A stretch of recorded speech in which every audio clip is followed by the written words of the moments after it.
Hello මගේ මායා පැටව ටික ඉතින් 16 ඇහුවා නේද? අන්න මං 17ත් අරන් ආවා. එහෙනම් වැඩි කතා නැතුව අපි යමු එපිසෝඩ් එකට. සාරා 17 වන දිගහැරුම. ඒ කටහඬ ඇහෙනවත් එක්කම එක මොහොතක් මුකුත්ම හිතාගන්න බැරුව හිටපු මං එයා තවත් පාරක් සාරා කියලා කලින්ටත් වඩා හයියෙන් කතා කරද්දි තමයි සිහියට ආවේ. ඒත් එක්කම මං විදුව මගෙන් මෑත් කළේ විදිල්ලක වේගෙටත් වඩා වේගෙන් වරදකාරී හැඟීමක් දැනුන නිසා.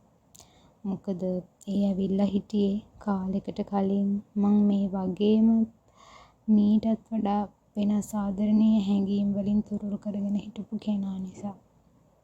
ඒ එක්කම විදුව මන් දිහා බැලුවේ මොකක්දෝ මන්ද අමුතු හැඟීමකින්. ඒත් එයා කිසි දෙයක් කිව්වේ නැහැ. සාරා ඔයා මෙහි හොස්පිටල් එකේ මොකද කරන්නේ? අනික කවුද මූ? ඒ හඬේ ගැබ් වෙලා තිබුණේ ආවේගයක් කියලා අඳුරගන්න මට මහ ලොකු වෙලාවක් ගියේ නැත්තේ ඇස් උස්සලා එහා දිහා බලපු මං දැක්කේ යාගේ රතු පාට වෙලා තිබුණ ඇස් නිසා.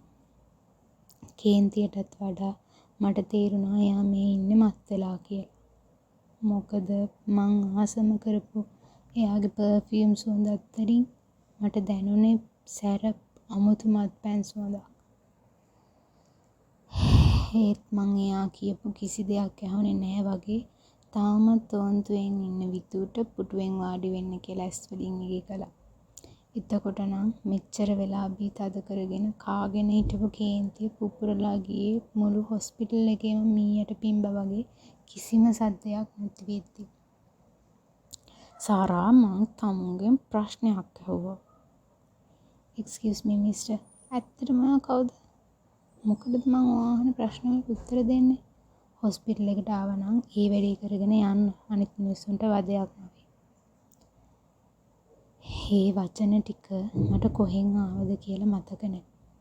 ඒත් මං ඒ පිට කළේ මං මෙච්චර කාලයක් හිර කරගෙන හිටපු කේන්තිය. මොකද එයා මගේ ආදරයට කළේ ලොකු වංචාවක්. ඉතින් මං තවදුරටත් එයා එක්ක ගනුදෙනුවක් නැහැ කියලා මගේ හිතටම තරවටු කළේ එදා මාළිගාව ළඟදී වුණ ඒ සිද්ධිය වෙලෙමයි. යකෝ මං කවුද කියලා අහන්නේ? උඹට මේ ටික කාලෙට උඹ ආදරය කරපු එකවත් අමතක වුණාද? කවුද මේ කියපන්? අයියේ කව බදාගෙන හිටියේ? කතා කරපන්. කවදාවත් උඹ කියලාවත් මට කතා නොකරපු එයා අද මෙච්චර ආවේගයෙන් ඉන්නේ ඇයි කියන්න මං දන්නේ නැහැ. ඒත් එයා පමණටත් වඩා මත් වෙලා ඉන්න නිසා අද එයාටම පාලනයක් නැහැ කියලා මට තේරුණා. ඒත් මෙයාව තවදුරටත් අපේ ජීවිතවලට ලං කරගන්න එකෙන් අපේ වගේම එයාගේ පෞල් ජීවිතයත් විනාශ වෙනවා. ඒකමයි එයා කේන්ති ගන්නවා කියලා දැනම මාත් එයා එක්ක හරහටම කතා කරේ. ඒක මම මොකටද ඔයාට කියන්නේ? අනික ආදරය කරන්න කෙනෙක් ඉන්නවා කියලා දැනම ඒක අමතක කරලා වෙන කෙනෙක්ව බැඳේ මම නෙමෙයි. අනේ අබි කරුණා කරලා මගෙන් ඈත් වෙලා ඉන්න. මට තවත් විඳවන්න බෑ. දැන් විදුට තේරෙන්නේ නැති මේ ඇවිත් ඉන්නේ කවුද කියලා. මං එහෙම කියනවත් එක්කම මට දැනුනේ මගේ අතේ මැණික් කටුව හරියෙන් නිකන් අඬුවකට අහු වෙනවා වගේ. කාලෙකදී මට පුංචිම රිදවීමක් වුණත් මටත් වඩා ඒ ගැන වද වුණ කෙනා අද මගේ අත අඬුවකින් වගේ අල්ලගෙන. ඒ වේදනාව දරා ගන්න අමාරු නිසාම මං මගේ අත යාගෙන් ගලව ගන්න හැම වෙලාවකම මගේ අත තවත් තද වුණා. ඒත් ඒකම උනේ මං කවදාවත් බලාපොරොත්තු නොවන දෙයක්. විදු වාඩි වෙලා හිටපු තැනින් නැගිටලා එකපාරටම අභිගෙන් මගේ අත මුදවලා ඒ අත දිහා බැලුවා. ඒක හොඳටම රතු වෙලා. ඒකම විදු මගේ අත ඇරලා අල්ලගත්තේ අභිගේ ෂර්ට් එකේ කොලර් එකේ. "උඹ කවුද යකෝ සාරට රිත්තන්න? තව එක පාරක් එයාට අත තියලා පෙන්නපන් බලන්න මං උඹේ අත ඉතුරු කරයිද කියලා." ඇයි උඹ මට මොනා කරන්න දෙයක්ෝ? මේක මගේ සාරගේ ප්‍රශ්නය. ඔබ පාළුවේ හිටපන්. ඒක සාරගේ ප්‍රශ්නයක් නම් ඒක මටත් අදාළයි. මං උඹට විනාඩි 5ක් දෙන්න. මේ හොස්පිටල් එකේ ඉන්න ගාඩ්ගේ ඉඳලා හැමෝම අපි අඳුරනවා.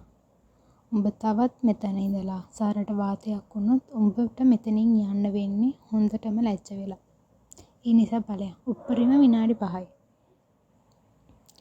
ඇත්තටම විදුගේ මේ වගේ පැත්තක් තියෙනවා කියලා මං දැනන් හිටියේ නෑ.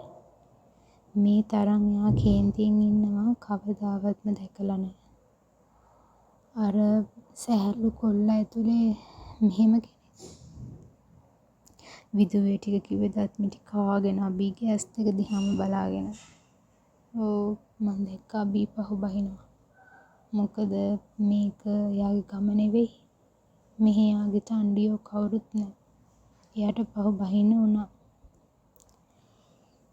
එහෙම කියලා ටික වෙලාවක් හිටිය අබී යන්නම ගියා. තවත් විනාඩි 15ක් විතර යනකම් මගේ විදුගේ අතරේ තිබුණේ ලොකු නිහඬියාවක්.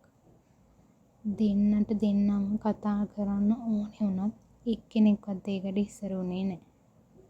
අපි දෙන්නගෙම කල්පනාව බිඳිලා ගියේ නර්ස් කෙනෙක්ගේ කටහඬට. දැන් ටිකකට කලින් ඔපරේෂන් එකට ගත්ත ලෙඩාගේ ගෙදරයි නේද මේ. ලෙඩාට සිහිය ආවා. ඔයාලට දැන් බලන්න පුළුවන්. එහෙම කියනවත් එක්කම to be continued. ඉතින් එහෙම කියනවත් එක්කම මොනවද වෙන්නේ නැත්තේ? දැනෙන දේ ලියාගෙන යන්නකො බලන්න. කතාව ලස්සනයි නම් ලයික් එකක් දාන්න, channel එකත් subscribe කරන්න අමතක කරන්න එපා හොඳේ. එහෙනම් bye bye.